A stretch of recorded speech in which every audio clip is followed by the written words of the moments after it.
باللہ من الشیطان الرجیم بسم اللہ الرحمن الرحیم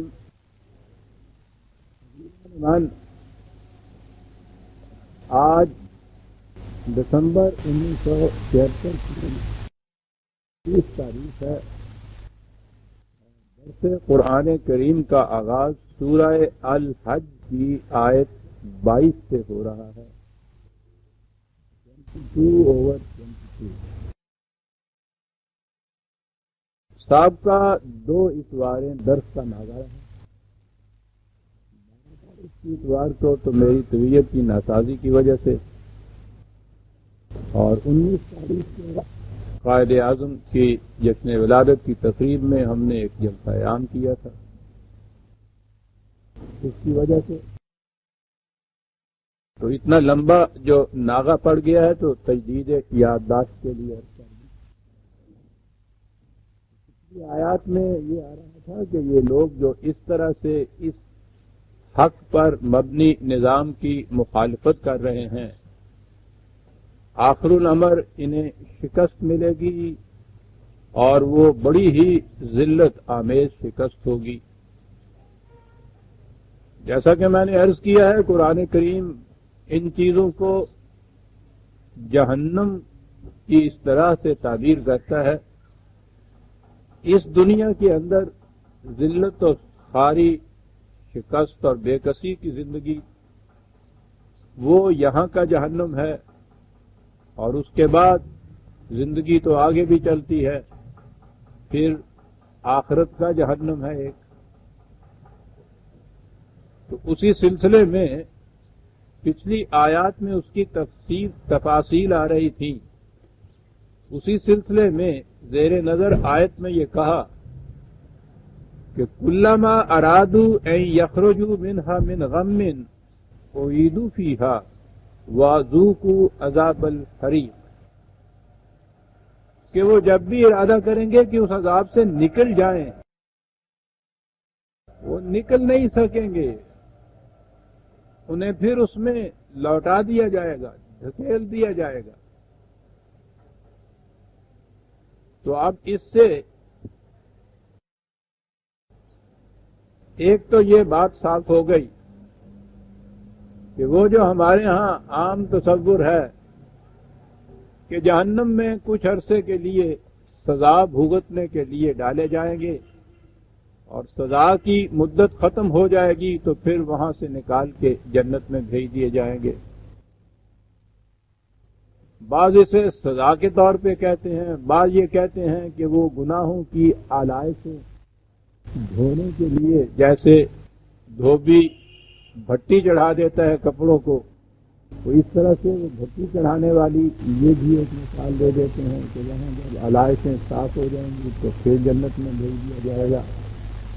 یہ تصور یہی ہے جو چلا آ رہا ہے کہ بہرحال جہنم وہ اتنی سی مدت کے لیے ہے، خواہ اسے سزا کہیے یا وہ سینیٹوریم کہا کرتے ہیں، سینیٹوریم کہیے، ہسپتال کہیے، علاج کے لیے وہاں بھیجا جائے گا۔ قرآن کریم کی روح سے یہ تصور صحیح نہیں ہے۔ اصل میں تصور جب یہ سزا کا تصور ذہن میں آئے تو پھر تو واقعی کچھ مدت متعین کرنی پڑتی ہے۔ ابھی طور پہ وجود اس کے کہ کسی کو پھانسی دے دیا جائے تو موت سے ختم ہو جائے، تو وہاں تو لکھا ہے کہ موت نہیں آئے گی۔ تو یہاں کی جو سزا کا تصور ہے، اگر اس کے مطابق وہاں کے جہنم کو لیا جائے تو واقعی اس سے یہی آتا ہے کہ کچھ تو مدت ہونی چاہیے، لیکن قرآن تو اس سے بہت بلند دے جاتا ہے، یہاں سزا کا سوال نہیں ہے۔ یہ تو زندگی اپنے ارتقائی منازل طے کرتی ہوئی آگے پہنچ رہی ہے۔ یہاں بھی قانون یہی ہے ارتقاء کا جو خدا کا مقرر کردہ ہے کہ جو نو اپنے اندر اتنی صلاحیت پیدا کر لیتی ہے کہ وہ زندہ رہے اور آگے بڑھے تو وہ تو آگے بڑھ جاتی ہے، اور جس میں یہ صلاحیت نہیں ہوتی وہ یا تو ختم ہو جاتی ہے اور یا وہیں رک جاتی ہے، جامد ہو جاتی ہے، آگے نہیں بڑھ سکتی، اسی حالت کے اندر وہ رہتی ہے۔ یہ ہے وہ قانون ارتقاء جسے قرآن نے بھی بیان کیا ہے، اور آج اس زمانے میں جس قدر یہ تحقیقات ہوئی ہیں زندگی کے متعلق، وہ قرآن کی اسی صداقت کی شہادات ہم پہنچاتی ہیں۔ اور یہی چیز ہے جو قرآن یہاں پہنچ کے یہ جو یورپ کے عام سائنسدان ہیں وہاں یہاں تک تو ان سے متفق ہے یا قرآن کی صداقتیں ان کی تائید کرتی ہیں، اس سے آگے دونوں کے راستے مختلف ہو جاتے ہیں۔ وہ زندگی کو اسی دنیا تک محدود سمجھتے ہیں، یہی طبی زندگی، یہاں تک کہ تو ارتقاء کے وہ قائل ہیں، لیکن اس کے بعد وہ زندگی ہی کو ختم کر دیتے ہیں تو مزید ارتقاء کا سوال پیدا نہیں ہوتا۔ لیکن قرآن کریم زندگی کو یہی ختم نہیں کرتا، وہ زندگی کو آگے بھی لے جاتا ہے، اور جب آگے لے جاتا ہے تو پھر یہی قانون ارتقاء وہاں بھی کار فرما ہوتا ہے۔ تو اس زندگی میں جو انسان اپنی ذات کی اتنی نشو و نما کر لیتا ہے کہ وہ اس سے اگلی بلند زندگی یا بلند زندگی کی منزل طے کرنے کے قابل ہو جائے تو وہ تو پروموٹ ہو کے آگے چلے جاتے ہیں، اگلی جماعت میں چڑھ جاتے ہیں، یوں کہہ لیجئے۔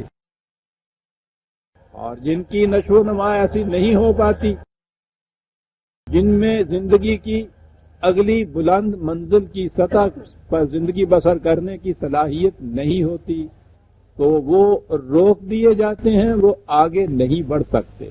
یہ قانون ارتقاء ہے، اور یہی وجہ ہے کہ جہنم کے لیے جہیم بھی کہا گیا ہے، رک جانے والی چیز یا روک دینے والی چیز کہا گیا ہے۔ زندگی وہاں رک جاتی ہے، وہ آگے نہیں بڑھتی۔ اور جنت کے متعلق تو یہ ہے کہ وہ جنت بھی آخری مقام نہیں ہے زندگی کی ارتقائی منازل کا۔ وہاں بھی یہ کہا گیا ہے کہ اہل جنت کی پیشانیوں کا نور ان کے اگلے راستے روشن کرتا چلا جائے گا۔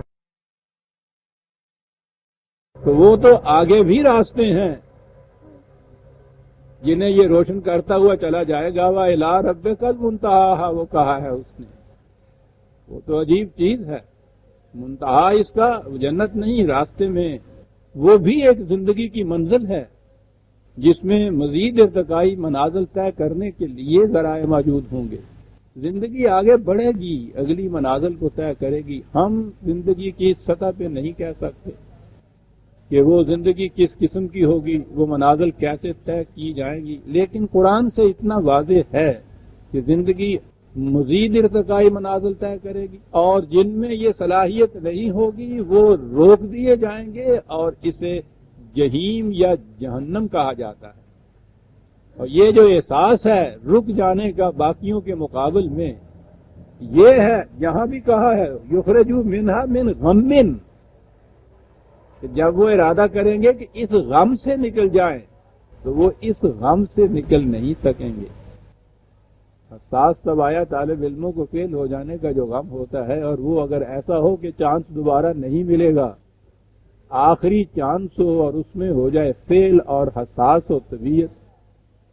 قرآن نے تو یہ کہا ہے کہ یہاں تو تم لوگ اپنی مختلف قسم کے ایکسکیوزز اور معذرتوں سے اپنی یہ جو احساسات کی شدت کی قوت ہوتی ہے اسے دبا دیتے ہو، لیکن وہاں تو وبصرک الحدید، تمہاری نگاہیں ایسی ہو جائیں گی کہ جیسے وہ لوہے کے ٹکڑوں سے بھی آر پار ہو جائیں، تو وہاں تو یہ چیز چھپ نہیں سکے گی۔ لہذا یہ جو احساس کی شدت ہے اس سے یہ کہا ہے غم ہے جس کے اندر وہ محفوظ ہوں گے، اور اگر وہ چاہیں گے کہ اس غم سے نکل جائیں تو نکل نہیں سکیں گے۔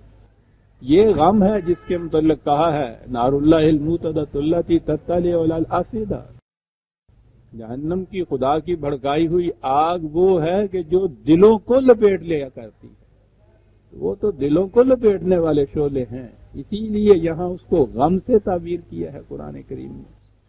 تو اس سے نکلنے کا سوال نہیں پیدا ہوتا۔ یہ بڑا سائنٹیفک طریق ہے زندگی کا جو قرآن کریم نے پیش کیا ہے، اور باقی دنیا مذاہب کی کتابیں تو اپنی اصلی شکل میں نہیں ہیں، اس لیے جو اوریجنل ان کی کتابیں ہوں گی اس میں تو یہی تصور ہوگا، لیکن جو ان کے ہاں کی اس وقت کی مسخ شدہ کتابیں ہیں ان میں تصور وہی ہے، جیل خانے کا سا تصور ہی ہے۔ سزا کا تصور ہی ہے، وہاں داخل کرنا اور وہاں سے نکال لینا. یہ تصور آج صرف قرآن کریم کے اندر یہ تصور ملے گا، اور یہ وہ تصور ہے کہ علم اور تحقیقات فکری سائنٹیفک یہ ساری اس کی تائید کرتی ہیں جو قرآن نے کہا تھا. باقی رہا یہاں کا جہنم، تو اس میں تو یہ ہمارا مشاہدہ یہ ہے کہ اس جہنم کے اندر سے اگر کوئی نکلنا بھی چاہے اسے باہر جانے کے لیے پاسپورٹ ہی نہیں ملتا، وہ دوسری مملکتیں ویزا ہی نہیں دیتی، وہیں رہنا پڑتا ہے. تو بہرحال قرآن نے کہا یہ ہے کہ اس سے نکلنے کا ارادہ بھی کریں گے اس غم سے تو نکل نہیں سکیں گے. اس کے مقابلے میں دوسرا گروہ بتایا ہے ان اللہ یدخل الذین آمنوا وعملوا الصالحات جنات تجری من تحتها الانہار یحلون فیہا من اساور من ذہب ولؤلؤ ولباسهم فیہا حریر.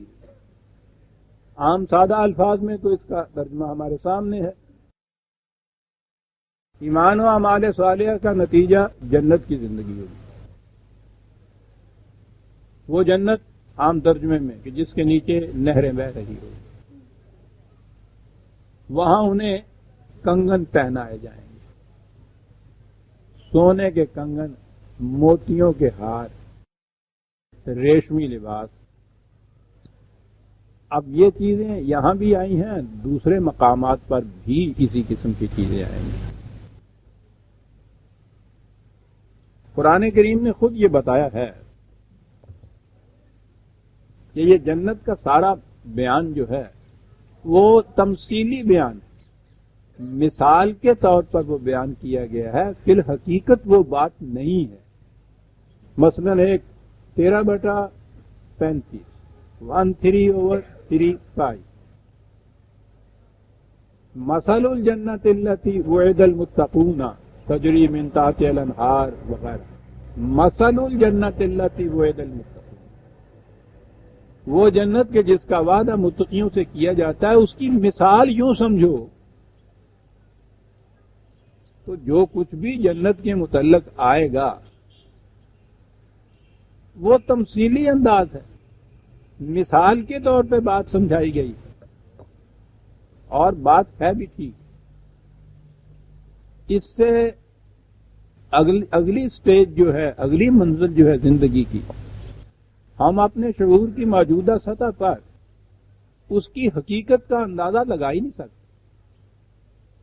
وہ در حقیقت اس کی کنہ و ماہیت اور حقیقت وہ ہے کیا ہم نہیں اندازہ لگا سکتے. رحم مادر کے اندر کے بچے کو لاکھ سمجھاؤ کہ باہر کی کائنات کیسی ہے، اس کے ذہن میں آ ہی نہیں سکتا، سوال ہی پیدا نہیں ہو سکتا. یہ جو ہمارا موجودہ زندگی کی سٹیج ہے، ہم گھرے ہوئے ہیں، بات لمبی چلی جائے گی اور دوسری طرف چلی جائے گی. ہم گھرے ہوئے ہیں زمان اور مکان، ٹائم اینڈ سپیس کی حدود کے اندر.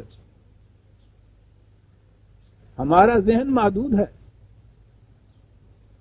وہ ان محدود چیزوں کے اندر ہی سمجھ سکتا ہے، سوچ سکتا ہے. اس کا تخیل، اس کا تصور جب بھی آئے گا تو محدود چیزوں کے اندر آئے گا. لامحدود کے متعلق تصور آ ہی نہیں سکتا کسی محدود شے میں. اور اس سے اگلی زندگی جو ہے وہ تو بہرحال ان حدود سے تو آگے ہے، ماورا ہے. اس لیے قرآن نے کہا کہ تمہارا موجودہ شعور اس کی کنہ اور حقیقت کو نہیں پا سکتا، اس کی مثال بس یوں سمجھو. اب جب مثال سے سمجھانی ہو کوئی بات تو سیدھی سی بات یہ ہے کہ جو اولی مخاطب قوم ہوگی، جو جو چیزیں ان کے ذہن میں زندگی کی بلند ترین نعمتیں، آسائشیں، آرام، رعنائیاں، شادابیاں، حسن، یہ جو کچھ ان کے تصور میں ہوگا وہی بیان کیا جائے گا نا. یعنی عربوں کو اگر یہ بتا دیا جاتا وہاں کے ساتھ وہاں تمہیں مکان ملیں گے جیسے تاج محل ہوتا ہے اس قسم کا، کیا سمجھتے وہ جی کیا کیا گیا یہ. عربوں کی زندگی سخت گرم ملک، ریگستان، ایسا صحرا کہ میلوں تک کہیں سبزی کا نشان نہیں. ان کے ہاں ان کے تصور میں سب سے زیادہ آرام دہ آسائش کی چیز باغات ہو سکتے تھے. اور باغات بھی کیا، جہاں کہیں 4 کھجور کے درخت کھڑے ہوتے تھے اسے وہ باغ کہا کرتے تھے. وہ ان کے نزدیک غنیمت. نخلستان، تھوڑا سا کہیں پانی جمع ہوا، اس کے گرد ذرا ذرا سی گھاس ہوئی، 2-4 درخت ہو گئے، جنت موج ہو گئی. جنت اس کا نام جنت تھا، جنت کے معنی باغ ہیں. وہ وہاں کچھ وقت کے لیے ٹھہرے، پانی خشک ہوا، کھانا بدوش کندھے پہ رکھا اپنا گھر، پھر چل نکلے. اب انہیں اگر یہ بتایا جائے کہ بھئی باغات اتنے گھنے ہوں گے، درختوں کے سائے یہاں سے وہاں تک، جھومتی ہوئی شاخیں، لدے ہوئے پھل، نیچے ان کے اس قسم کا پانی رواں جو کبھی خشک ہی نہ ہو، پت جھڑ بھی نہ ہو، ان کے ہر موسم میں پھل دیتے چلے جائیں. ان کے لیے تو راوی عیش لکھتا ہے اس زندگی کے لیے، ٹھنڈک ہر طرح کی. تو میں نے دیکھا کشمیر میں وہاں وہ جو حضرت بل کے اندر وہ واز کہہ رہا تھا، وہ وائز وہاں کا، تو وہ کہہ وہاں رہا تھا یہی کہ ادھر جائے گا جنت میں تو وہ ٹھٹرنے والی ٹھنڈک ونڈک کچھ نہیں ہوگی، کانگیاڑیاں ہوں گی، آگ ہوگی اس کے اندر، تاپیں گے بڑے مزے سے، لحاف بڑے اچھے اچھے ملیں گے تمہیں. ٹھیک ہے، اگر انہیں کہا جایا کہ وہاں ٹھنڈ ہوگی، ٹھنڈا پانی ہوگا، ٹھنڈی ہوائیں چلیں گی، سایہ ہی سایہ ہوگا، وہ کہے گا وہ ایسے جلا دے دے بھائی صاحب.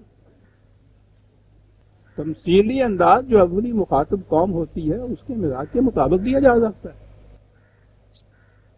یعنی ان کو یہی سمجھایا جا سکتا کہ وہاں اعلیٰ درجے کی کھجوریں ہوں گی، انگور ہوں گے، طائف میں انار بھی ہوا کرتے تھے، انار ہوں گے، یہ کچھ ہوگا. اگر وہاں ہمیں اگر کہا جاتا تو وہ کہتے کہ صاحب ایسا عمدہ لنگڑا اور سمر بہشت ملے گا تمہیں، مزہ آ جائے گا. تو ٹھیک ہے. انہیں اگر کہا جاتا کہ صاحب نہایت اعلیٰ درجے کا شیریں آم ملے گا، وہ پوچھتے حضور یہ ہوتا کیا ہے؟ یہ جو ہے نا وہاں جہاں بھی جنت آئی اور اس کے نیچے آب رواں. اور پھر ان کا تصور میں نے کہا ہے نا، دیکھیے نا بیچاروں کا بحر، آج تو ہم سمجھتے ہیں سمندر کو کہتے ہیں، عربوں کے ہاں کہیں بھی اگر تھوڑا سا گڑھا کھود لیا جائے اور اس میں پانی جمع ہو جائے تو اسے وہ باہر کہتے تھے. نہر ہم تو بہرحال دریا کے بعد نہر تو ہمیں پتہ ہی ہے چھوٹا دریا ہوتا ہے. ان کے ہاں کوئی ذرا سی نالی جنوں پنجابی آرٹ کہتے ہیں نا، زمینداراں دے کھیتاں نال جڑی ہوندی ہے، وہ اتنی سی نالی، اس میں اگر رواں پانی ہے تو نہر، گڑھے میں کہیں کھڑا ہو گیا ہے تو باہر. یعنی ان کو تو پانی کی قلت اتنی تھی کہ ان کے نزدیک کہیں تھوڑی سی جگہ میں پانی کا جمع ہو جانا بھی سمندر تھا اور رواں ہو جانا اس کا نہر. یہ جو ہے نا تحت الانہار، سمجھ نہیں آتے کہ صاحب اگر وہ نیچے نہریں بہ رہی ہوں تو درخت کتنے ہو گئے ہوں گے پھر. وہ نہر ہمارے ذہن میں یہ ہوتا ہے.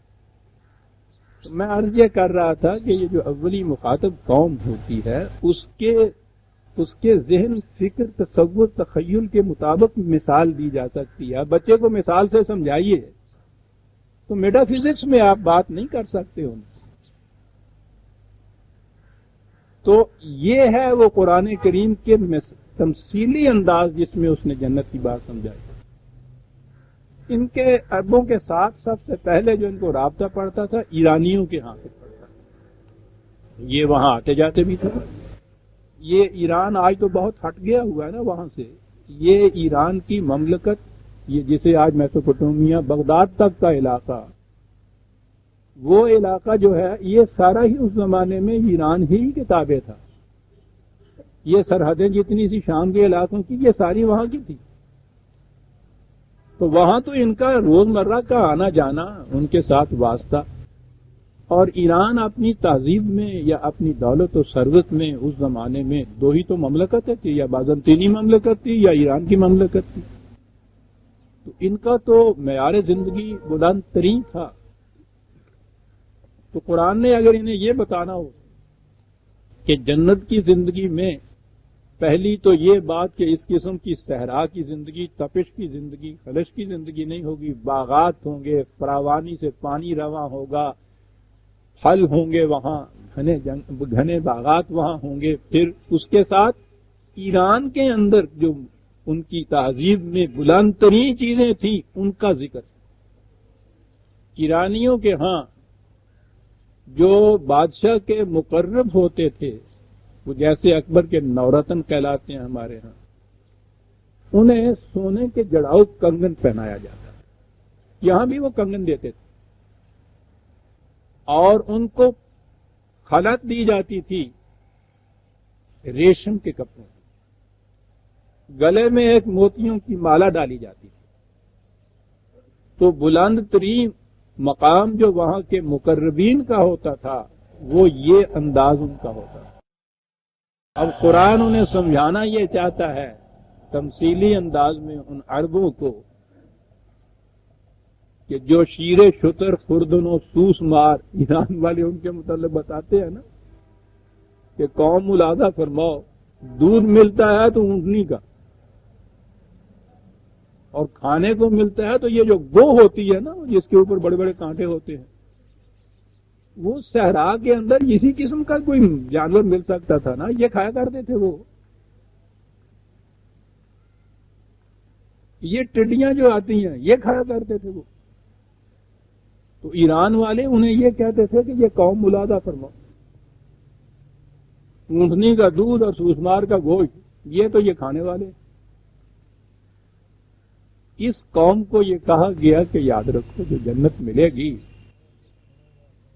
پہلے تو یہ آسائشوں کا سامان یہ ہوگا اور ثروتیں اور دولتیں اس انداز کی وہ جو ان کے سامنے تھے ایران کے مقربین. یہ جو ہے نا کہ اس میں پھر اساورہ ہوں گے. اساورہ کنگن والے جو ہوتے تھے ان کو کہتے تھے. یہ ایک شہنشاہ کا آج تو اسے باڈی گارڈ کہتے ہیں، اس زمانے میں یہ نورتن ہوتے تھے مقرب، ان کا نام ہی اساورہ تھا صرف اس لیے کہ ان کو وہ کنگن، صرف وہ کنگن وہ پہن سکتے تھے شاہی، دوسرے لوگ نہیں پہن سکتے تھے. تو جیسے سر کا خطاب دے دیتے تھے. یہ تو قوم بنیوں کی چیز نا، پیسہ ویسا دینا نہ پائے، خطاب ہی دے کے ڈرخا جاتے سن. وہ لوگ یہ نہیں کرتے تھے. تو وہ اساورہ جو ہے وہاں کے یہ وہاں ایران کے شہنشاہ کے مقرب ترین باڈی گارڈ نورتن جو تھے یہ تھے وہ، اور ان کی نشانی یہ تھی کہ جڑاؤ کنگن اور موتیوں کی مالا اور خلط ان کو حریری ریشم کی یہ دی جاتی تھی. تو قرآن نے مثال کے لیے جو تمثیلی طور پہ جو بات بتائی ہے، جنات تجری من تحت الانہار، رواں پانی، خضاء نا آشنا درخت، اکلوہا دائمن ہمیشہ پھل دینے والے، اور پھر اس کے بعد پوشاک تمہاری وہاں یہی یہ جو ایران کے مقربین کی بڑے بڑے وزراء اور کی حریری اطلس کی. دوسری جگہ ہے صوفے بیٹھنے کے لیے قالین بچھے ہوئے لبے جو، یہ وہی چیزیں جو ایران میں ہوتی تھی. اور پھر یہ کنگن پہنے ہوئے سونے کے موتیوں کے مالائیں گلے کے اندر. تو اب آپ سمجھ لیجئے نا کہ کہہ دیا ہے کہ مثل الجنت اللہ، مثال یوں سمجھو اس جنت کی، گویا بس اب یہ بات صاف ہو گئی کہ یہ ان الفاظ کی روح سے یہ نہیں ہے کہ واقعی وہاں اس قسم کے کنگن پہنا دیے جائیں گے اور اس قسم کے موتی اس میں گلے میں ہار ڈال دیا جائے گا اور یہ حریری اور ریشم کے کپڑے پہنائے جائیں گے. وَهُدُوا إِلَى الطَّيِّبِ مِنَ الْقَوْلِ وَهُدُوا إِلَى صِرَاطِ الْحَمِيدِ. یہ اس لیے کہ یہ جو زندگی گزاری ہے انہوں نے، اس زندگی میں ان کی رہنمائی کی گئی تھی خوشگواریوں کی طرف، اس راستے کی طرف صراط الحمید جس میں ہر قدم پہ حمد و ستائش ہو. راستہ ہر قدم پہ موجب حمد و ستائش. یہ اس راستے پہ چل کے آئے تھے اور اس لیے یہ پھر اس منزل پہ آ کے پہنچے. غور فرمایا آپ نے کہ یہ وہ جو منزل ہے، جو جنت جسے کہا گیا ہے، وہ ملی کیسے ہے؟ صراط الحمید.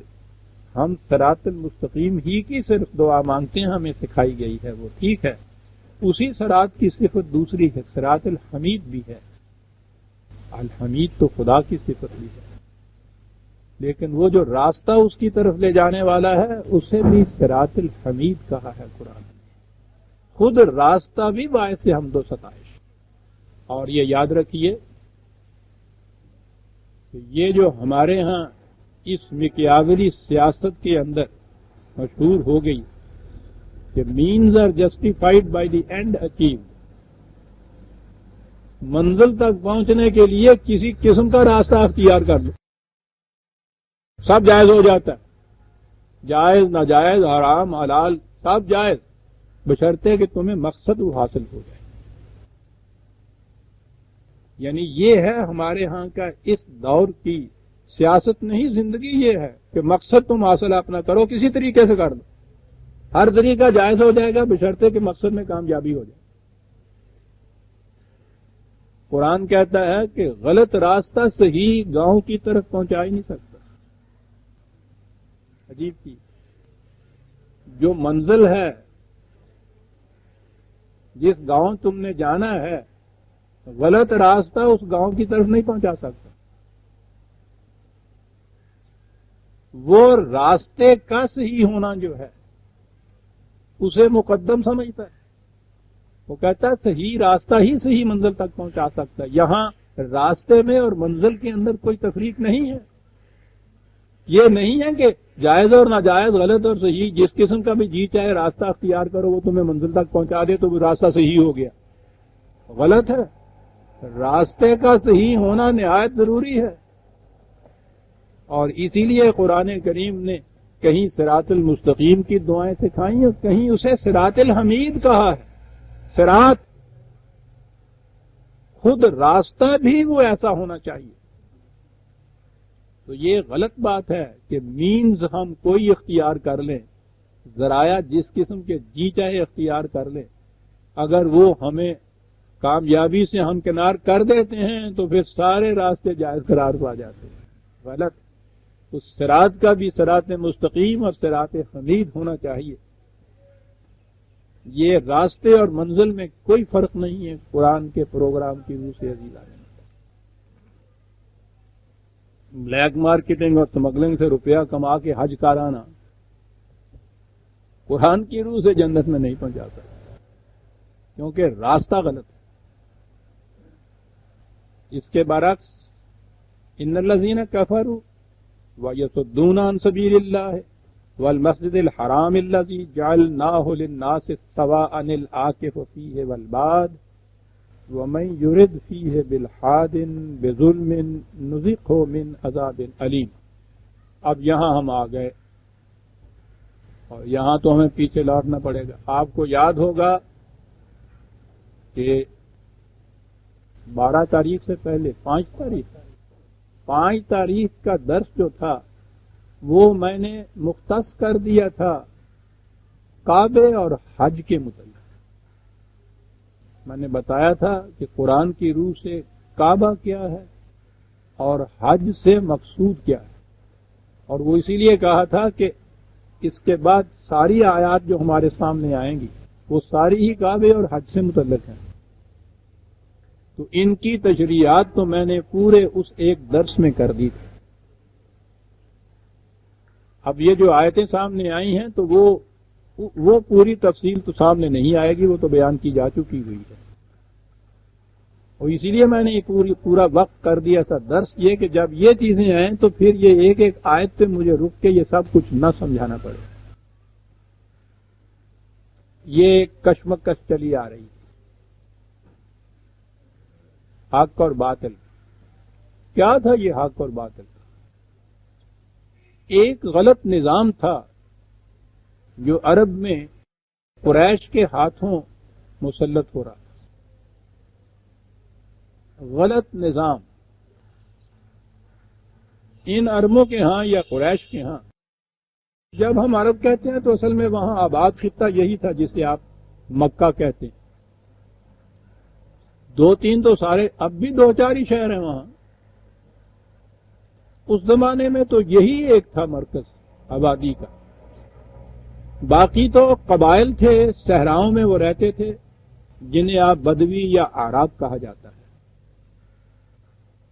شہری زندگی انہی لوگوں کی تھی اور ان میں مکہ مرکزی مقام رکھتا تھا. اور پھر یہ مکہ سارے عرب میں مرکزی مقام حیثیت اس کی تھی کعبے کی وجہ سے. کعبے کی تولیت تھی قریش کے پاس. حکومت وہاں باضابطہ کوئی نہیں تھی، مملکت کوئی نہیں تھی. وہ جو ابتدائی دور کی قبائلی زندگی ہماری ہوتی ہے نا، شہر بھی تھا لیکن زندگی ابھی قبائلی قسم کی تھی، پنچایتیں جس طرح سے ہوتی ہیں. تو بادشاہت کا تو تصور نہیں، لیکن وہ جو جسد انسانیت کے جزام کی 3 چیزیں ہیں نا، ملوکیت، بادشاہت، یعنی انسانوں کی انسانوں پر حکومت. اس کا نام یہ نہیں ہوگا کہ وہ بادشاہ نام رکھ لیجئے تو وہ ملوکیت ہو جاتی ہے، اور اگر سیکولر ڈیموکریسی رکھ لیجئے نام تو وہ ملوکیت نہیں رہتی. قرآن کی روح سے یہ فارم آف گورنمنٹ جو ہے یہ کوئی شے نہیں ہے. بنیاد یہ ہے کہ انسانوں کی انسانوں پر حکومت، اس کی کوئی شکل بھی کیوں نہ ہو، وہ قرآن کی روح سے یکسر استبداد ہے، استحصال ہے، لعنت ہے، فرعونیت ہے. حکومت صرف خدا کے حکام کی ہوگی. یہ اسلام ہے اور یہی جائز. تو پہلی چیز تو یہ تھی کہ قریش کے ہاں بادشاہت تو نہیں تھی، لیکن حکومت بہرحال انسانوں کے اوپر تھی. خدائی احکام تو ان کے پاس تھے ہی نہیں. دوسری لعنت انسانیت کے لیے مذہبی پیشوائیت. انسانوں کی حکومت خدا کے نام پہ، یہ سیکولرزم سے بھی بدتر چیز ہے. سیکولرزم میں انسان حکومت کرتے ہیں دوسرے انسانوں کو یہ کہہ کے کہ ہمارے بنائے ہوئے قوانین ہیں. ان کی جگہ الٹ کے دوسرے انسان آ جاتے ہیں، وہ ان قوانین کو منسوخ کر سکتے ہیں، ان کی جگہ دوسرے قوانین ہو سکتے ہیں. لیکن اگر یہ کہا جائے کہ ہم جو قانون نافذ کرتے ہیں یہ خدا کی طرف سے ہے، تو یہ تو بدلا ہی نہیں جا سکتا. اس کے خلاف کہیں اپیل ہی نہیں ہو سکتی. اسے کہتے ہیں تھیوکریسی یا مذہبیت یا مذہبی پیشوائیت. یہ وہاں مسلط تھی. کعبے کی تولیت صرف اتنی نہیں تھی کہ وہ ایک مقام تھا، درگاہ تھی ایسی جہاں نذرانے چڑھتے تھے، چڑھاوے چڑھتے تھے، یہ کچھ بھی ہوتا تھا. اصل یہ چیز تھی کہ وہ کعبے کی تولیت کے مقام کی بنا پر پورے ملک میں ایک مقام معزز رکھتے تھے قریش. خود قرآن نے اس کی شہادت دی ہے کہ عربوں کا سا ملک وہ تھا، یعنی جہاں آپ سوچئے کہ نہ کوئی باقاعدہ بادشاہت، نہ کوئی فوج، نہ کوئی پولیس، نہ کوئی قانون، راستے تک بھی نہیں تھے. دن دہاڑے قافلے لوٹتے تھے صاحب. یعنی لوٹ مار پہ ہی تو گزارا تھا اس ساری قوم کا. کھیتی باڑی بھی وہاں نہیں ہوتی تھی، ذرائع پیداوار کوئی نہیں تھے، آمدنی کے ذریعے کوئی نہیں تھے. اسی لیے آج بھی جسے آج غنیمت کہتے ہیں، ہر مال جو یوں ہاتھ آ جائے اسے غنیمت کہتے ہیں نا. تو ان کے ہاں غنیمت کیا تھا؟ غنیمت تو غنم سے ہے نا، بھیڑیں بکریاں لوگوں کی وہ لوٹ کے لے جاتے، تو وہاں محفوظ ہی نہیں ہوتے.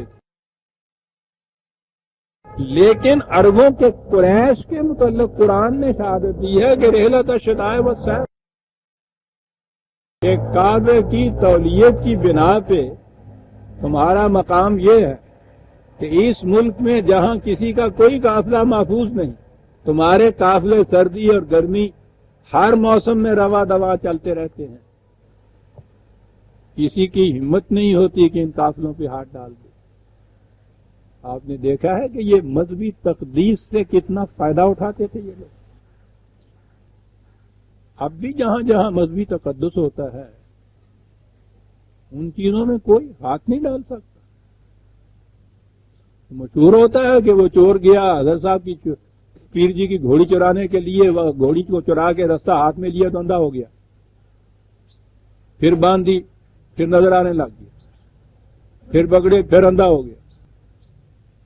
یعنی یہ چیزیں ہوتی ہیں، یہ جہاں تقدس ساتھ شامل کر دیا جائے۔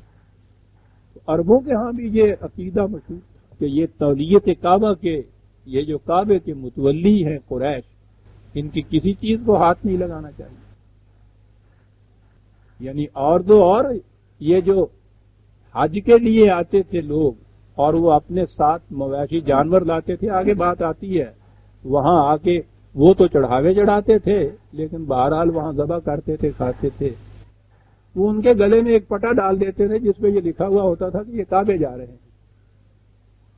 وہ جو قرآن نے کہا ہے ہدایا محلو حلال بیت العتیق، کعبے کی طرف جانے والے یہ تحفے کے جانور، وہ قلائد ان کے گلے میں پٹا ڈال دیتے تھے، یہ اس کے اوپر نشانی ہوتی تھی، وہ جیسے یہ وہ سانڈ وغیرہ وقف ہو جاتے ہیں نا، منت مانی جاتی ہے، وہ نظر ہو جاتے ہیں کسی کے، پھر ان کو کوئی چھیڑتا نہیں ہے۔ وہ اسی طرح سے ان جانوروں کے ایک پٹا ڈال دیتے تھے جس سے یہ معلوم ہوتا تھا کہ بھائی یہ کعبے کی طرف جا رہے ہیں جانور، ان کو کوئی نہیں چھیڑتا تھا۔ تو مذہبی پیشوائیت کی بنا پر قریش کو یہ چیز حاصل تھی۔ اور تیسری چیز سرمایہ داری۔ مذہبی پیشوائیت بھی سرمایہ داری کی ایک قسم ہے اور بڑی عجیب، بڑی ہی لطیف قسم ہے۔ سرمایہ دار کو تو کچھ سرمایہ لگا کے کچھ آمدنی آتی ہے، یہ کچھ بھی انویسٹ نہیں کرتے اور آمدنی چلی آ رہی، یعنی عجیب انڈسٹری ہے۔ انہی میں سے پھر یہ تاجر تھے، تاجر ایسے کہ جن کے قافلے یہاں سے وہاں تک محفوظ۔ مکہ منڈی تھی، مرکزی منڈی تھی۔ یہ جو ان کے ہاں پھر حج تھا نا، یہ انہی چیزوں کے لیے رہ گیا تھا۔ اب بھی جو ہمارے ہاں میلوں پہ منڈیاں لگتی ہیں نا، وہ یہ سمجھ لیجیے کہ سارے ملک کی سب سے بڑی منڈی۔ چھوٹی چھوٹی منڈیاں لگتی تھیں تو عمرہ کہلاتا تھا، اور وہ سالانہ ایک لگتی تھی وہ حج کہلاتا تھا ان کے ہاں۔ تو اسی طرح سے وہ جانور اور یہ ساری چیزیں وہاں لیے چلے آ رہے تھے۔ اصل تو شاید وہ اور تھی۔ اب اسلام آیا، اس نے جو دین کا تصور دیا، اس نے کہا کہ مملکت جو ہے اس مقصد کے لیے کہ اس میں خدا کے احکام اور قوانین جو ہیں وہ عملاً نافذ ہوں۔ اب ہر مملکت کا ایک مرکزی مقام ہوگا۔ جیسا میں نے کہا تھا نا کہ جب بھی آپ ماسکو کہتے ہیں آج، تو اس سے مراد کوئی ایک شہر نہیں ہوتا، وہ جو کمیونزم کا نظریہ ہے اس کا منبع یا سرچشمہ کہلاتا ہے۔ وہ واشنگٹن آپ جب کہتے ہیں تو اس کے معنی ایک شہر نہیں ہوتا۔ اسی طرح سے جب مکہ کہا جاتا تھا نا یا کعبہ کہا جاتا تھا، اس سے مراد وہ ایک مکان نہیں ہوتا تھا وہ پتھروں کا۔ ویسے آپ بھی اس کو جا کے دیکھیے تو مکان کی حیثیت سے تو اس کی کوئی حیثیت ہی نہیں ہے، ان کے مقابلے میں ان باتوں کے وہاں محلات دیکھیے جا کے، خدا کے گھر میں بھی اللہ ہی اللہ ہے۔ تو وہ اس کے پتھر اور اس کی اینٹیں یا جو کچھ بھی وہ تھا، یہ مقصد نہیں تھا۔ قرآن نے ان چیزوں کو شعائر اللہ کہا ہے، نظام خداوندی کے سمبلز، علامات۔ جیسے میں نے کہا ہے کہ جھنڈا علامت ہوتا ہے کسی مملکت کی، علم، سرنگوں ہو گیا جھنڈا، کیا ہوتا ہے وہ؟ کوئی ایک ڈنڈا، اس پہ ایک کپڑا، لیکن آپ جانتے ہیں کہ اس جھنڈے کا احترام کتنا پہ کیا جاتا ہے۔ تو یہ کعبے کی حیثیت، یہ جو اب مملکت قائم ہو رہی تھی جس میں قوانین خداوندی کو نافذ ہونا تھا، اس کا مرکزی محسوس مقام تھا جو یہ کعبہ تھا۔ پہلے دن سے یہ بنایا ہی اس مقصد کے لیے گیا تھا، تو یہ اس کی حالت بگڑ گئی تھی۔ جیسے دین مسخ ہو کے مذہب بن گیا تھا، اسی طرح سے جو دین کے شعائر تھے، سمبلز تھے، وہ اس کے بعد آہستہ آہستہ بت پرستی میں تبدیل ہو گیا، ان چیزوں کی پرستش ہونے لگ گئی۔ تو یہ جو اب مملکت خداوندی قائم ہو رہی تھی حضور نبی اکرم صلی اللہ علیہ وسلم کے مقدس ہاتھوں سے، تو اس میں یہ جو تھا سینٹرل مرکزی مقام اس مملکت کا پہلے دن سے، اس کو وہی مقام اب حاصل ہونا تھا جس مقصد کے لیے یہ بنایا گیا تھا۔ فتح مکہ یہ نہیں تھا کہ بڑی ضرورت تھی رسول اللہ صلی اللہ علیہ وسلم کو اور اس مملکت کو کہ ایک شہر ہمارے ہاتھ میں آ جائے، یہ بات نہیں تھی۔ یہ حکومت خداوندی کا مرکز بن ہی یہی سکتا تھا، کعبہ، کیونکہ پہلے دن سے یہ بنایا ہی اسی غرض کے لیے تھا۔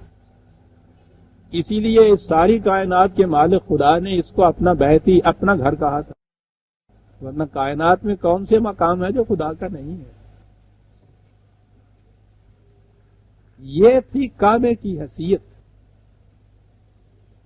یہ جو چیز تھی نا کہ قریش اسے نہیں جانے دینا چاہتے تھے مدینے کی مملکت کے ہاتھ میں، وہ اس لیے کہ یہ وہاں میں نے کہا نا کہ اس کوٹھے کی کوئی ایسی قیمت نہیں تھی، اس کی وجہ سے قریش کو یہ سارے مفاد حاصل تھے، ان کا مقام چھن جاتا ہے۔ یہ مجاوروں سے درگاہیں چھین لیجئے، اس کے بعد پھرتے ہیں میر خار، کوئی پوچھتا نہیں۔ تو آپ سوچئے کہ کعبے کے مجاور جو ہوں ان سے اگر یہ درگاہ چھن جائے تو باقی کیا رہتا ہے ان کے پاس؟ یہ تھی کشمکش۔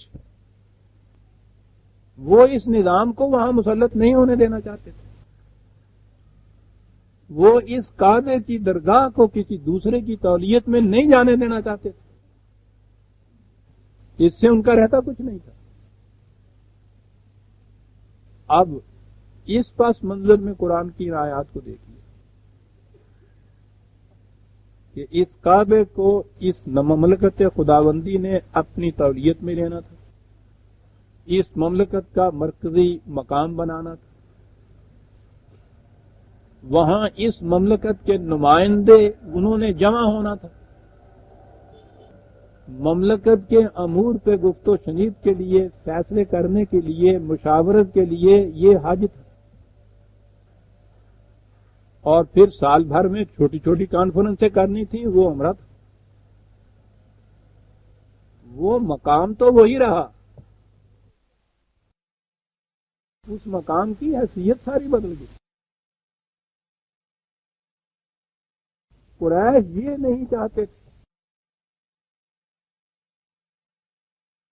اب اس تناظر میں عزیزان من سنیے یہ آیات کیا ہوگی۔ ان الذین کفروا ویصدون عن سبیل اللہ والمسجد الحرام الذی جعلناہ للناس سواء العاقبۃ فیہ والباد۔ یہ اب میں نے کہا نا کہ اب کچھ کشمکش کی معنویت آپ کے سامنے آئے گی۔ یہ لوگ کیا کرتے ہیں؟ یصدون عن سبیل اللہ، وہ راستے جو خدا کی طرف جانے والے ہوں ان میں روک بن کے بیٹھ جاتے ہیں، انسانیت کو ان راستوں کے اوپر نہیں چلنے دیا جائے۔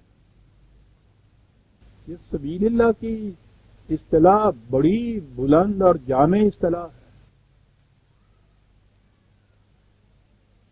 ہر وہ راستہ، ہر وہ ذریعہ، ہر وہ ممکن شکل جو حکومت خداوندی کے قیام میں ممد و معاون ہو، وہ ہے سبیل اللہ۔ کشمکش یہ تھی یصدون عن سبیل اللہ، یہ اس کے راستے میں روک بن کے کھڑے ہو گئے تھے کہ یہ بات نہیں ہوگی کہ حکومت کسی انسان کی باقی نہ رہے، پیشوائیت انسانوں کی باقی نہ رہے، فرمایہ داری انسانوں کی باقی نہ رہے۔ یہ جو جد و جہد ہو رہی ہے اس کے راستے میں یہ رکاوٹ بنتے تھے، اور اس کے لیے سمبولیکلی علامت کے طور پر کیا تھی؟ مسجد الحرام، کعبہ جو ہے یوں سمجھیے کہ کعبے کی طرف آنے نہیں دینے گے. اب یہ معنی نہیں ہے کہ وہ یہ جو کوٹھا تھا اس کی طرف لوگوں کو نہیں آنے دیتے تھے. جس نظام کا مرکز اس میں بننا تھا وہ اسے اس نظام کا مرکز نہیں بننے دینا چاہتے تھے. کہا کہ یہ مسجد الحرام، مسجد اب تو ہمارے ہاں صرف مسجد کے معنی مسجد رہ گئے نہ صرف، اور وہ جگہ جو ہے جہاں 5 وقت جا کے نماز پڑھی جاتی ہے، باقی کوئی مصرف نہیں ہے. مسجد تو مقام ہے، یعنی سجدے کے معنی ہی ہیں احکام خداوندی کے سامنے سر جھکا دینا. مسجد وہ مقام تھا کہ جہاں احکام خداوندی کے سامنے سر جھکانے کے متعلق تمام معاملات طے ہوتے ہیں. اتنی واجب الاحترام مقام کعبے کو اسی لیے کہا گیا ہے مسجد. اس کا مقصد ہی یہ تھا کہ وہاں یہ دیکھا جائے کہ نوع انسانی احکام خداوندی کے سامنے سر تسلیم کیسے خم کرتی ہے. یہ سجدہ تھا. یہ لوگ جو روکتے ہیں اس پہ کہ یہ نہ ہونے پائے. اب آپ نے سمجھ لیا کہ مقام کیا ہو. پہلا کہ اس کا یہ مسجد حرام، پہلی چیز اس کے لیے تو یہ ہے کہ یہ جو انہوں نے اپنی منوپلی وہاں کر رکھی ہے اجارہ داری، کہ یہ ان قریش کی ملکیت انہی کے قبضے میں رہے گی، انہی کی تولیت رہے گی، یہی یہاں رہیں گے، باہر والا کوئی آ کے یہاں اپنا تسلط نہیں جما سکتا. پہلی چیز جو قرآن نے اس کے متعلق کہی ہے جعلناہ للناس سواء العاکف فیہ والباد، کہا کہ اسے ہم اوپن سٹی ڈکلیئر کریں گے، ساری دنیا کے لیے یکساں، یہاں کے رہنے والوں کے لیے بھی اور جو باہر تھا باقی دنیا کے اندر ہے سب کے لیے اوپن سٹی ہوگی. ایک تبدیلی سے قریش کی وہ ساری خود ساختہ جتنی بھی وہ مقامات تھے ساری چھین لی. جب کعبے پہ منوپلی نہ رہے، درگاہوں کے مجاوروں کو ہٹا دیا جائے اور منوپلی کسی ایک کی نہ رہے وہاں، کسی سے آپ دیکھتے ہیں کہ پھر وہ کتنا بڑا چینج آ گیا. للناس، پوری نوع انسانی کے لیے اس کی یکساں حقیقتوں کی سواء العاکف فیہ والباد، وہاں کے رہنے والے ہوں باہر کے لوگ ہوں سب کے لیے یکساں. اور اسی سے ایک مسئلہ ہمارے ہاں بھی آیا تھا. مسئلہ تو فقہ کا تھا لیکن وہ ہے ایک حدیث سے مبنی کہ مکے کے مکانوں کا کرایہ نہیں لیا جا سکتا. یہ ہے ان چیزوں کو کیوں سامنے آنے دیا جائے. بہرحال وہ تو بلند ترین بات تھی جو قرآن نے کہی، نوپلی یا اجارہ داری نہیں ہو سکتی ان کی. یہ نہ قریش کا گھر ہے، نہ عجم کا ہے، نہ عرب کا ہے، نہ کسی قوم کا ہے. بیتی یہ خدا کا گھر ہے. جب خدا سب کا سانجھا خدا ہے تو اس کا گھر بھی سب کے لیے خدا ہے. پوری نوع انسانی کے لیے یکساں طور سے کھلا ہوا رہے گا. میں یرد فیہ بالحاد بظلم نذقہ من عذاب الیم. اور یاد رکھو کہ جو اس سیدھی سی بات کے اندر ٹیڑھ نکالنا چاہے گا، اور یہ جو ہم نے سب کے لیے راستے کھلے رکھے ہیں ان میں بند لگانا چاہے گا، جس مقصد کے لیے اس کو ہم نے متعین کیا ہے اس کے خلاف کوئی مقصد اس میں کرے گا تو یاد رکھو کہ اس کو عذاب علیم دے گا. اب پتہ بھی ہے یہ بظاہر جو یوں ایک جیسے پتھروں کی 4 دیواری کا ایک کوٹھا تمہیں نظر آتا ہے، اس کی حقیقت کیا ہے. وَإِذْ بَوَّأْنَا لِإِبْرَاهِيمَ مَكَانَ الْبَيْتِ أَن لَا تُشْرِكْ بِي شَيْئًا. ابراہیم کے ہاتھوں اس کی بنیاد رکھائی گئی تھی اس مقصد کے لیے کہ قوانین خداوندی کے علاوہ کسی اور قانون کی اطاعت نہ کی جائے کہ یہ شرک ہو. اب دیکھ لیجئے کہ وہ ایک مکان تعمیر کرا رہا ہے، ایک کمرہ تعمیر کرا رہا ہے، بظاہر وہی پتھروں کا اینٹوں کا گاڑے کا، اس میں تو یہ بات نہیں تھی. یہ کیا چیز ہے کہ اس سے مقصد یہ تھا کہ قوانین و احکام خداوندی کے ساتھ کسی انسانوں کا حکم نہ ملا دیا جائے کہ یہ شرک ہو جائے گا. اس مقصد کے لیے یہ مکان بنایا جا رہا تھا. تو ظاہر ہے عزیزان من، محض مکان بنا دینے سے تو یہ مقصد حاصل نہیں ہو سکتا. وہ مقام کسی نظام کا ایک مخصوص مرکز بننا تھا نا. وہ نظام یہ تھا اللہ تشرک بی شیء. اور اس کے بعد کہا کہ وَطَهِّرْ بَيْتِيَ لِلطَّائِفِينَ وَالْقَائِمِينَ وَالرُّكَّعِ السُّجُودِ. ہم نے کہہ دیا کہ اس ہمارے گھر کو، طہارہ کے معنی ویسے تو ہوتا ہے نا پاک کرنا، اس کے معنی ہوتا ہے جو اس کے سائے نشان چیزیں نہ ہوں ان کو اس سے دور ہٹا دینا. پاکیزگی بھی اسی لیے ہوتی ہے کہ نجاست کو دور ہٹا دیا جاتا ہے. بنیادی معنی یہ ہوتے ہیں. ہمارے اس گھر کو بیتیہ یعنی بنوا رہے ہیں حضرت ابراہیم سے، وہی پتھر وتھر چنا. اب بیتیہ یہ کہا کہ ہمارا گھر، کہا یہ ہے کہ یہ اس گھر کو پاکیزہ رکھیں. اگر یہی معنی کرنے ہیں وہ شرک ہے. پہلے کہا کسی قسم کے شرک کی آلودگی اس میں نہ آنے پائے. اور یاد رکھیے، پھر دوہرا دیں، توحید ہے خالص احکام خداوندی کی اطاعت. کفر ہے ان تمام قوانین سے انکار. شرک ہے کچھ وہ قانون کچھ اپنے قانون درمیان میں ملا. شخصی قوانین شریعت کے مطابق ہوں گے، پبلک لاز جو ہے وہ مملکت بنائے گی. طَهِّرْ بَيْتِيَ لِلطَّائِفِينَ وَالْقَائِمِينَ، کہ یہ گھر شرک کی آلودگی سے پاک اور صاف رکھا جائے گا. طائفین کے لیے بھی، قائمین کے لیے بھی. عام لفظی ترجمے اس کے ہو گئے طواف کرنے والے، قیام کرنے والے، ان کے لیے. والرکع السجود، رکوع کرنے والے، سجدہ کرنے والے. اتنا اہم مقصد کہ شرک کی آلودگی نہ آنے پائے. میں نے عرض کیا عزیزان من کہ جب دین پھر مذہب میں تبدیل ہو جاتا ہے تو پھر رہ گئی رسم ادا، روح بلالی نہ رہی، پھر رسومات باقی رہ جاتی.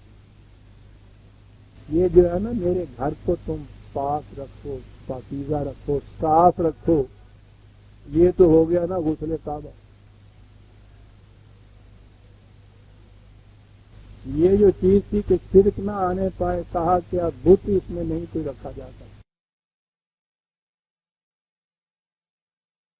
وہ جو ذہنوں میں اور دلوں میں اور آستینوں کے اندر چھپے ہوئے بت ہیں وہ تو سب کے سب ساتھ ہوں گے.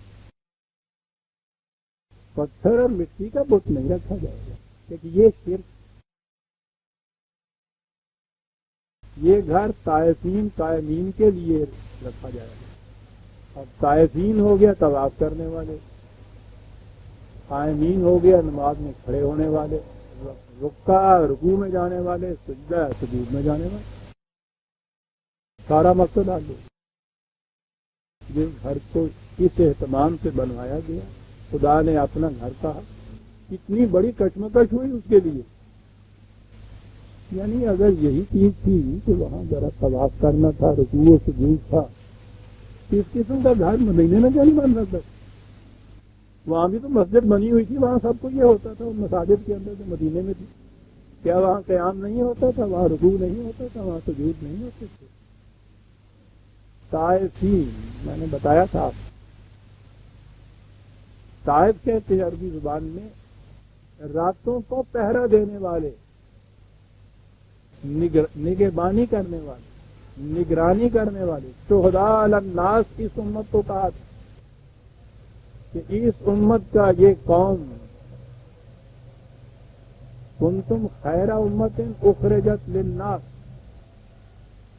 بہترین قوم ہو، نو انسانی کی بھلائی کے لیے تمہیں ہم نے پیدا کیا ہے، اور بھلائی کی ایک بات یہ ہے شہداء علی الناس، تمام نو انسانی کے اعمال کی نگرانی کرو۔ نگرانی کس انداز کی کرو؟ طائفین کہ خلق خدا آرام سے سوئے اور تم پہرے دو کہ ان کو کسی قسم کا خطرہ لاحق نہ ہو۔ طائف پہرا دینے والے کو کہتے ہیں وہ ہو گیا طواف ہمارے یہاں۔ کعبے کے متعلق قرآن نے کہا تھا یہ قیامن للناس ہے، نو انسانی، یہ مقصد یہ ہے اس نظام کا جو جس کا مرکز کعبہ ہے کہ نو انسانی اپنے پاؤں پر کھڑے ہونے کے قابل ہو جائے، کسی کے محتاج، کسی کے سہارے کی محتاج انسان نہ رہے۔ قائمین وہ تھے جو اس نظام کو قائم کرنے والے تھے۔ یہ قائم کرنے والے، یہ پہرا دینے والے، ان کی اپنی بھی کوئی خصوصیت ہونی چاہیے۔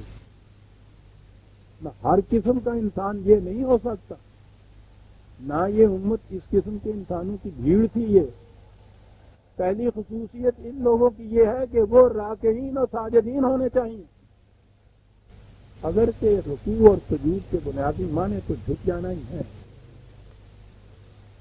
لیکن قرآن کریم نے ان دو چیزوں کو الگ الگ بیان کیا، اور وہ جو شکل اس کی تجویز کی ہے نا، رکوع کے اندر پوری کی پوری حیت سجدے کی جیسے نہیں ہوتی، جھکاؤ ہوتا ہے، آدھا سا جھکاؤ ہوتا ہے، کمپلیٹ سرنڈر اس کا جو ہوتا ہے سجدے میں جا کے ہوتا ہے۔ معصوم یہ ہوتا ہے کہ یہ جو زندگی ایسی ہو کہ ابھی عبوری دور ہو اس نظام کے قیام کا جس میں کہ کامل اطاعت کی جائے قوانین خداوندی کی، اس عبوری دور کے اندر یہ کچھ ہوگا کہ جہاں تک حالات اجازت دیں گے اس کی اطاعت کی جائے گی، اور پھر بڑھا جائے گا آگے تاکہ کامل اطاعت کے لیے حالات مساعد ہو جائے۔ یہ جو عبوری دور کے اندر اس قسم کی اطاعت ہے، میں سمجھتا ہوں کہ اسے قرآن نے رکوع سے تعبیر کیا ہے، اور آخری دور جو ہو جائے گا جس میں کامل اطاعت ہو جائے گی وہ ہے جسے سجدہ کہا ہے قرآن نے۔ مدنی زندگی کے اندر یہ جو مملکت نبی اکرم صلی اللہ علیہ وسلم کی بھی ابھی حالت رکوع میں تھی، کعبہ جب آپ کی تعظیم میں آیا ہے اور وہ مرکز بنا ہے اس نظام کا، تو یہ حالت تھی سجدے کی جو آگے آئی۔ ابراہیم سے ہم نے کہا تھا کہ بناؤ ہمارے لیے ایک گھر جو انسانی تصورات، تخیلات، قوانین اور احکام سے پاکیزہ ہو، بالکل خدا کی حکومت کا مرکز۔ بنانے کے بعد کیا کہو؟ کہا تھا کہ یہ قیامن للناس ہے، نو انسانی کے لیے بنایا گیا۔ کہا تھا کہ ومن دخلہ فقد آمن، جو یہاں آ جائے گا، داخل ہو جائے گا، اسے امن مل جائے گا، اسے کوئی خطرہ نہیں ہوگا۔ میں نے اس درس میں بتایا تھا کہ سارے قرآن میں کعبہ اور حج جہاں بھی آیا ہے الناس کے لیے آیا ہے۔ بڑا عجیب نقطہ ہے بحث، وہ الناس کے لیے ہے۔ قرآن کا مقصد ہی عالمگیر انسانیت کی برادری بنانا ہے۔ کان الناس امۃ واحدہ، پوری نو انسانی ایک امت واحدہ، یہ ہے الٹیمیٹ گول، مقصد، منتہا قرآن کا۔ اسی لیے ابراہیم سے جب کہا کہ مکان بناؤ، جی بنا دیا تھا، اس کے بعد وَأَذِّن فِي النَّاسِ بِالْحَجِّ، اب اعلان کر دے تمام عالم انسانی میں، الناس ہے، اذن فی الناس، کیا اعلان کر دے؟ بالحج۔ ہمارے لیے تو وہ حج خاص ایک تصور رہ گیا ہے نا جسے ہم کہتے ہیں، اس لفظ کا خود مادہ حجت اور دلیل ہے. نوع انسانی سے اعلان کر دو کہ جو متنازع سی معاملات ہیں ان کو لٹھ بازی سے اور جنگ سے اور شمشیر سے اور جھگڑے سے اور لڑائی سے طے نہ کرو. آؤ اس مقام پہ تمام معاملات کے فیصلے دلیل و حجت کی روح سے ہیں. مقصد یہ تھا اس خدا کے اس گھر اذن فی الناس آہا یا تو کا رجالن وعلا کل ضامر یا سینا من کل فج عمیق. تم نے اگر یہ اطمینان دلا دیا نا انسانوں کو کہ یہاں ان کے معاملے دھاندلی سے نہیں ہوں گے، دلیل و حجت کی بنا پہ ہوں گے. کہا کہ تم دیکھو اس کے بعد آواز دے کے کس طرح سے لوگ جو بھاگے ہوئے چلے آتے ہیں پیدل سواریوں پہ. مریل کھادی کا کسی کو اونٹ نہیں ملی تو اس پہ چلے آئیں گے تمہاری طرف. تم یہ اعلان تو کر کے دو.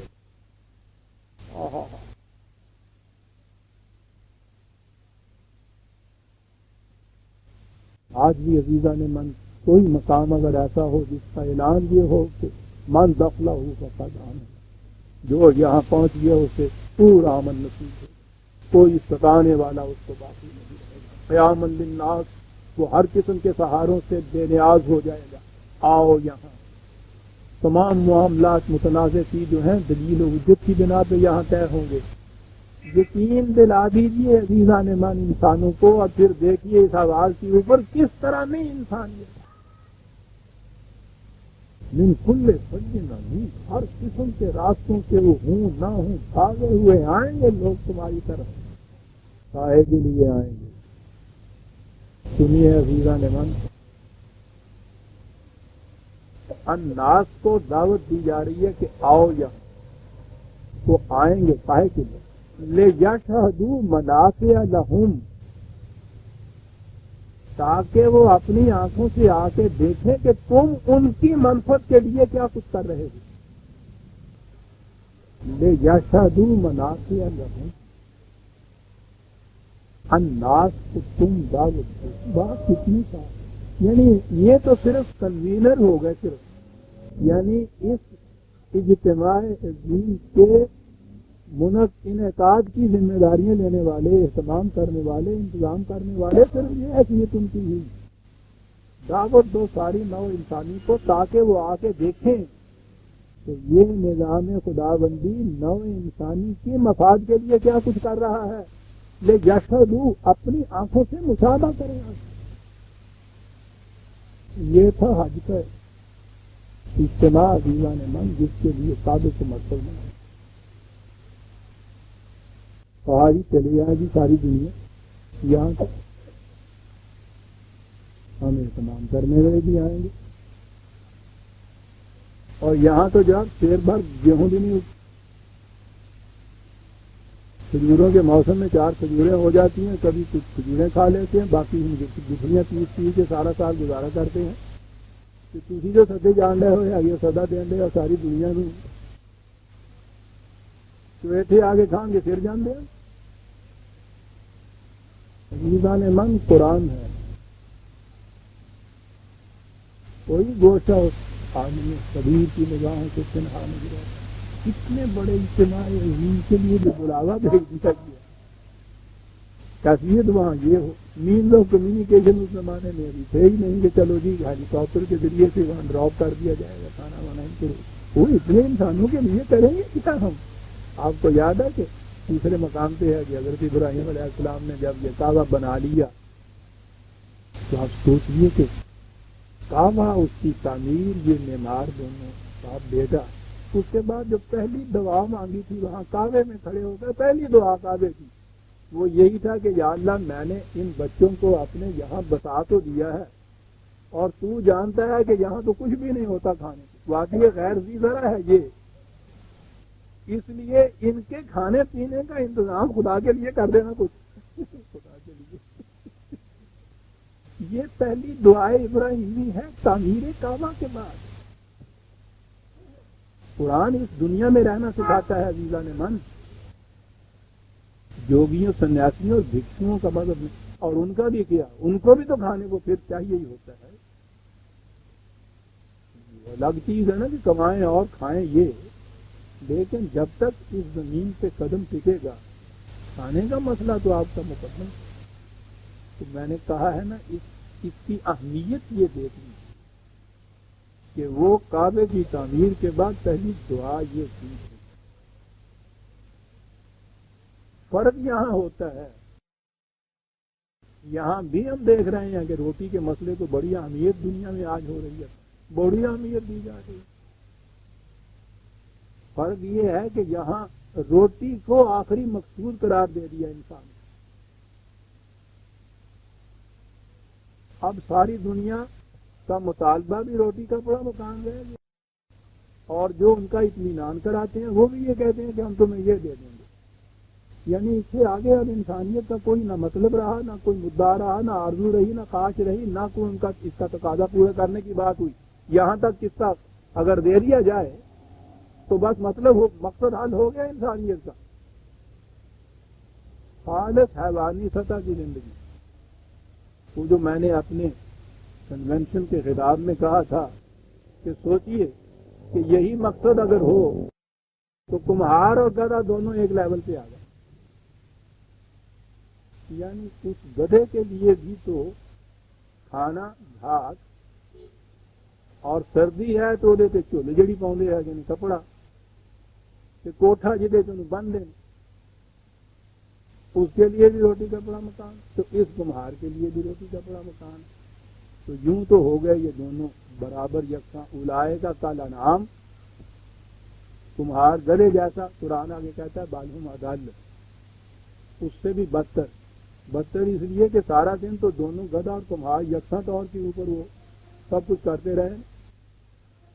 شام کو جب آیا گدھے کو باندھ دیا، گدھے کو اس کی فکر نہیں ہے کہ میرا گھاس کہاں سے آئے گا۔ اب اس کو جو عدل ہے کم بخت، اس کو گدھے کی گھاس کی بھی فکر ہے، بچوں کی روٹی کی بھی فکر، یعنی حیوانی سطح سے بھی کیا گزرا۔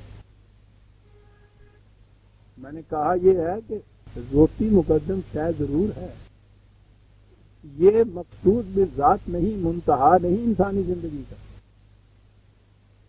انسانیت کے بلند تقاضوں کو حاصل کرنے کا ایک ذریعہ ہے۔ اسی لیے جہاں یہ چیز آئی ہے دعائے ابراہیمی کہ یا اللہ یہاں ان کی روٹی کا انتظام کرتے ہیں، وہاں آگے ہے لعلہم یشکرون، تاکہ مقصد بلند جس کے لیے یہ کعبہ بنایا ہے اس کے حصول میں یہ جو محنت کریں تو ان کی محنتیں نتیجہ خیز ہوں، اس کے لیے روٹی کی ضرورت ہوگی۔ ہمیں لعلہم یشکرون کا ترجمہ بتا دیا تاکہ یہ شکر کریں۔ تو روٹی پہ دیا کرے کھا کے کہیں یا اللہ کا شکر ہے، چل بھائی قصہ کر۔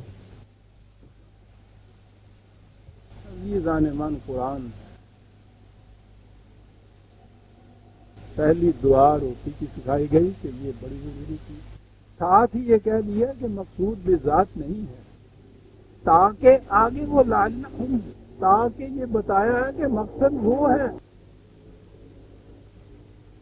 وہی بات جو بار بار میں کہا کرتا ہوں، عزیزان من اللہ توفیق دے تو بڑی اتنی سی عربی تو ضرور سیکھ لیجئے، کچھ مشکل نہیں ہے۔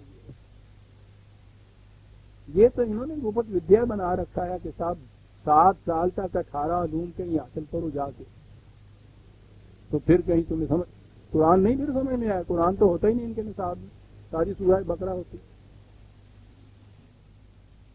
بڑا آسان ہے، لیکن اس سے یہ چیزیں آپ کو پتہ چل جائیں یہ لعلہم کیوں آیا ہے۔